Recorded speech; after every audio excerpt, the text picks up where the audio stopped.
কবিতাৰ শিৰোনাম তোমালৈ একলম। কবি গোবিন্দ কৃষ্ণ মাধৱ। আবৃত্তি খিলাং ৰঞ্জন।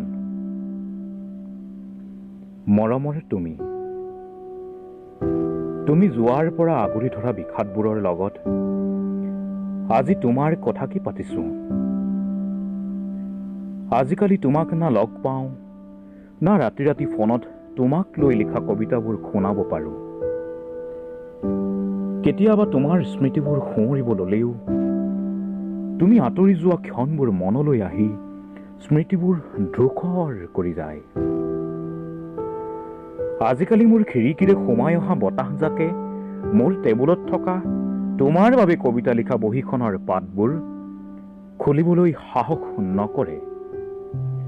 কেতিয়াবা জোৰ কৰি লিখিবলৈ চেষ্টা কৰিলেও তুমি হীনতাৰ অভিমানত কলমটো আগবাঢ়িবই নোখোজে।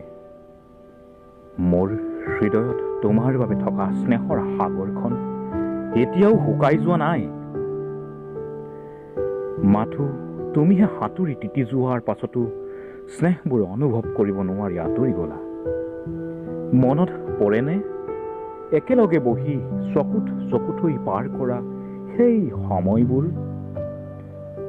মই দুচকুৱেই তোমাক ওৰে জীৱন ভাল পোৱাৰ প্ৰতিশ্ৰুতি দিছিলোঁ। প্ৰতিশ্ৰুতি এতিয়াও জীৱিত, মাথো তুমিহে দুচকুৰ ভাষা নুবুজি আঁতৰি গলা।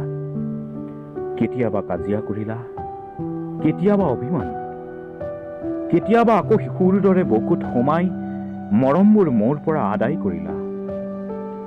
খং মোৰ তোমালৈ অলপো নাই, মাথো নিজকে প্ৰশ্ন কৰোঁ, মোৰ মৰম এৰি আনজনক কেনেকৈ আপোন কৰিলা। ইতি তুমি পাহৰি যোৱা অতীত। কবিতাৰ শিৰোনাম তোমালৈ একলম। কবি গোবিন্দ কৃষ্ণ মাধৱ। আবৃত্তি খিলাং ৰঞ্জন।